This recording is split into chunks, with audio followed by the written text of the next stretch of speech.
Hi all, welcome to my channel. So today recipe వచ్చేసి పప్పుచారు అండి. సో మనం పప్పుచారు చేయాలంటే మినిమం ఒక హాఫ్ అన్ అవర్ పడుతుంది కదా, కానీ చాలా సింపుల్గా ఎలా చేయాలో చూపిస్తాను. ముందుగా కందిపప్పు తీసుకోవాలి మిక్సీ జార్లో, ఒక 2 టేబుల్ స్పూను. అలాగే కొంచెం జీలకర్ర తీసుకొని గ్రైండ్ చేసుకోవాలి.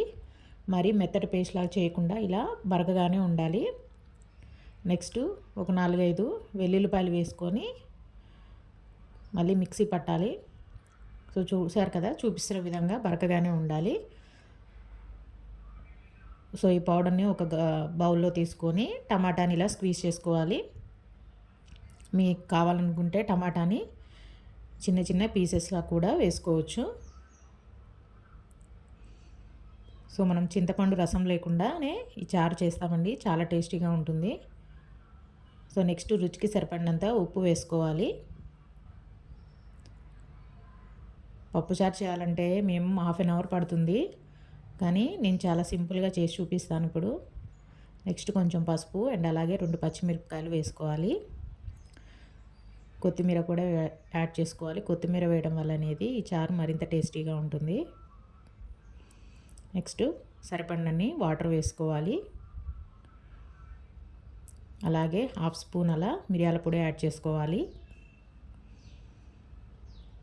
నెక్స్ట్ పోపుకి గిన్నె పెట్టుకొని ఆయిల్ వేడయ్యాక కొంచెం జీలకర్ర, అలాగే సన్నగా తరిగిన ఆనియన్, కరివేపాకు, ఆవాలు వేసుకొని ఫ్రై చేసుకోవాలి.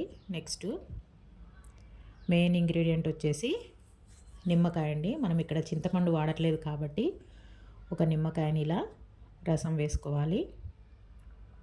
ఒకసారి ఈ విధంగా ట్రై చేసి చూడండి, ఖచ్చితంగా మీకు నచ్చుతుంది.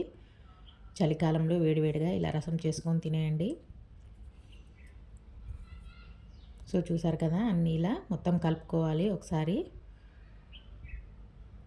ఆ తర్వాత ఇప్పుడు మనం పోపు యాడ్ చేసుకొని గ్యాస్ ఆన్ చేసుకోవాలి.